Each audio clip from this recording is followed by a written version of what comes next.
A couple of months ago, as I was getting ready to prepare for this conversation, I decided to Google the word disability. The top 3 results of what I found were, can I get disability benefits? What's the state of disability insurance? And how can I get more disability benefits? Is this really what a disability means? Is this really what I can expect living as a person with a disability? Government benefits and medical procedures?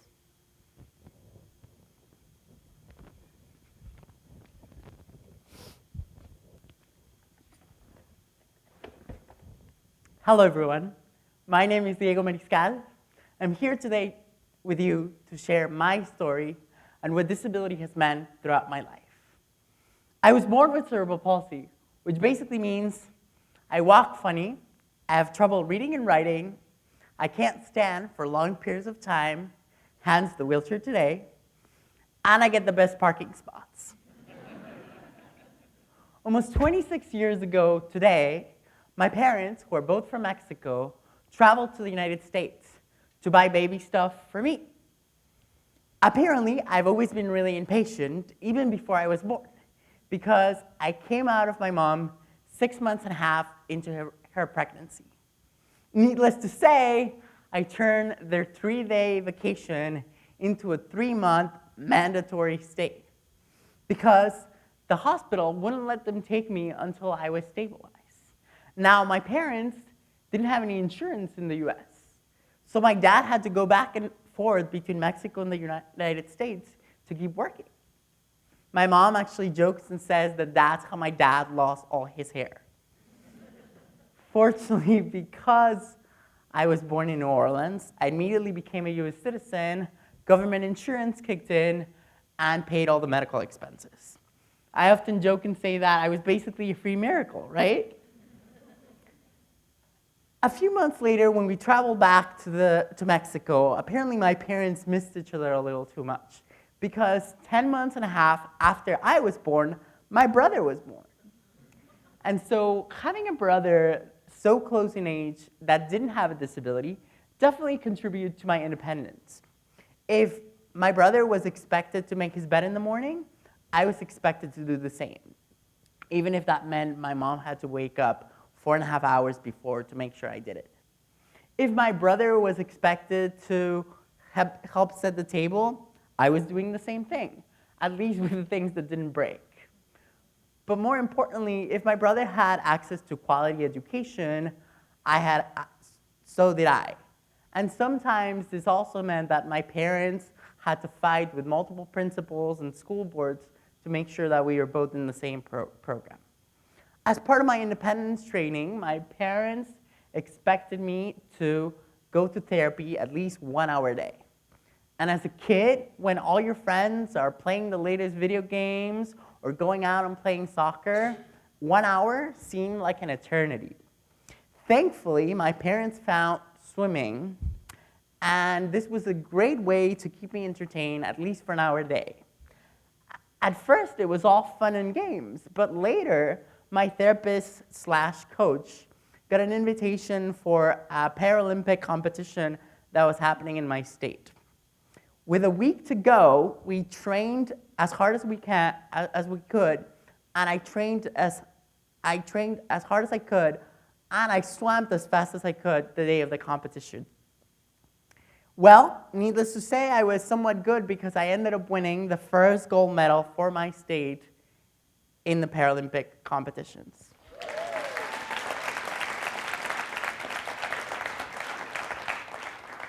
Since then, I was hooked. I continued to train and I continued to compete, and I ended up competing for the next 6 years. After high school, I decided to leave the competitions behind and focus on my school. But I realized that I was the only visibly disabled student in my high school, and this was a frustrating situation. So I decided to start a student group that would teach other people what it was like to have a disability. We would do things like eating without being able to see, or using public transportation in a wheelchair, or communicating without speaking. And within 4 years, We were in 15 high schools across the country, impacted over 3,000 students nationwide, and we were almost 80% corporate funded.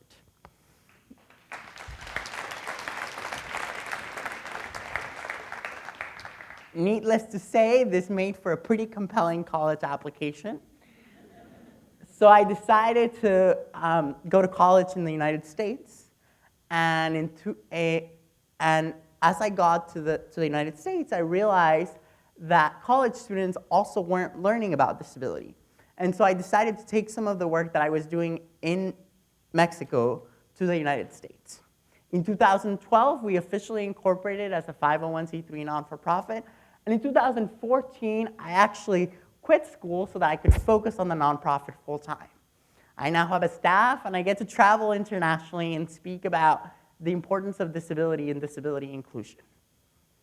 Now, if I were to roll out of the stage right now, you would probably say something like, "Wow, Diego, you're such an inspiration. Congratulations for all you've done." And my response to that would be, screw that. Because the reality is, I only told you half the story. I only told you the inspirational half that we all often talked about when we discuss disability. I love my parents very much, and I have a great relationship with them now. But when I was younger, we had a pretty toxic relationship. Even to this day, I have blocked some of my childhood memories, and I'm still pretty distant with some of my family members. Even the fact that I decided to go to the United States for college was a way for me to escape my childhood struggles and family struggles. Sure, I was a great swimmer and very competitive, but my competitiveness came out of my frustration and insecurities. I would often say things like, "Of course I can beat them. I'm not nearly as disabled as they are. I don't need to train as hard as they do." In high school, yes, I wanted to teach other students what it was like to have a disability, but I also wanted to make friends. And creating a student group seemed like the perfect way to make students hang out with me. In college, I didn't choose to leave the university. I was asked to leave because of my poor academic performance. Even getting into this chair was a process of accepting my disability. For years, I thought that being in a wheelchair was a sign of weakness or that I was less dynamic. Why am I sharing this story? Not for pity or inspiration, but to demonstrate that a disability, it's a complex identity that's not a hero or a villain, but that it has positives and negatives, just like gender, race, and sexuality have. And yet, it took me years to embrace disability as part of my identity. It wasn't until I met other people with disabilities and we were able to share stories about their dating life, about their education challenges, about their employment, that I started to embrace disability as part of my human diversity. I learned that my disability makes me creative, resilient, tenacious. I'm able to identify opportunities that other people don't see, like the fact that having an interpreter today would make this event more inclusive. I also learned that I was a part of the largest minority in the world.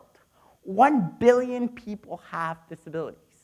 That's 1 billion people from different backgrounds, experiences, and cultures. And even if they're blind, deaf, have an intellectual or invisible disability, we still have a common experience. It's like having 1 billion brothers and sisters. It's pretty incredible, actually.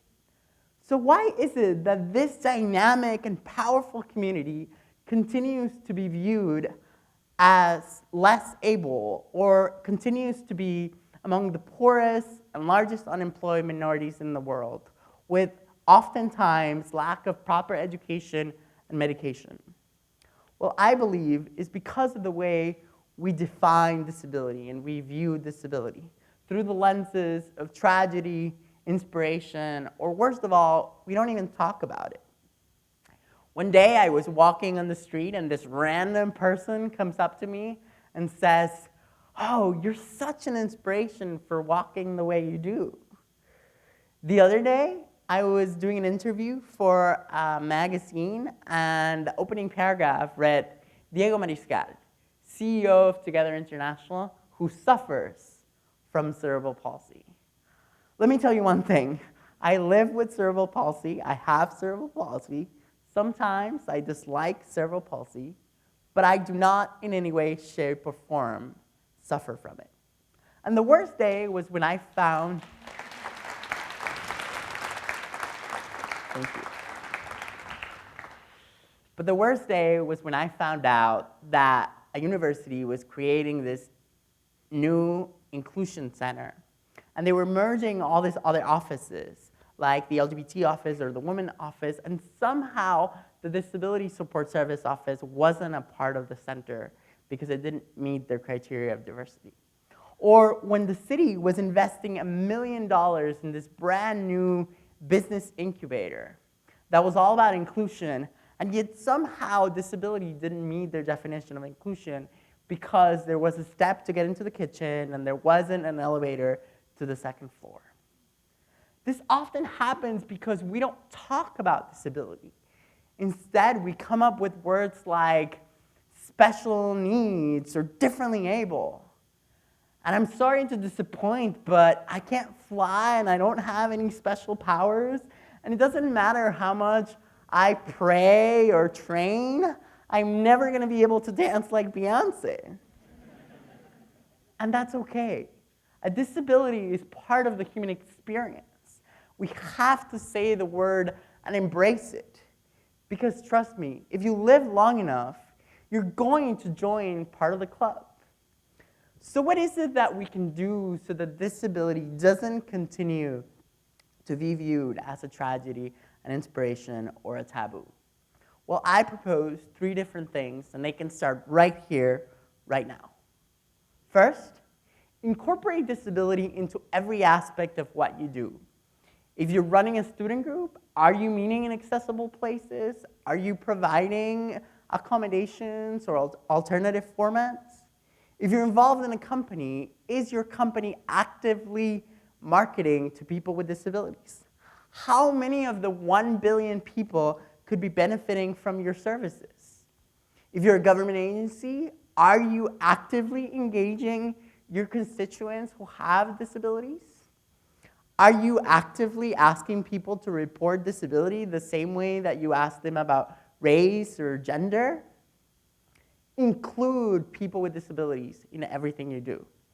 Secondly, let people with disabilities lead their own movements and organizations. If there was a women's organization that was led by men, people would be a little confused. And yet somehow that doesn't seem to be the case for many organizations of people with disabilities. But you, as volunteers, as board members, or potential donors, have the opportunity to criticize and question those organizations. So do it. And third, as people with disabilities, share your stories, embrace your disability, and get to know other people with disabilities as well. You might think that it's hard to find, but it's actually, you would be surprised.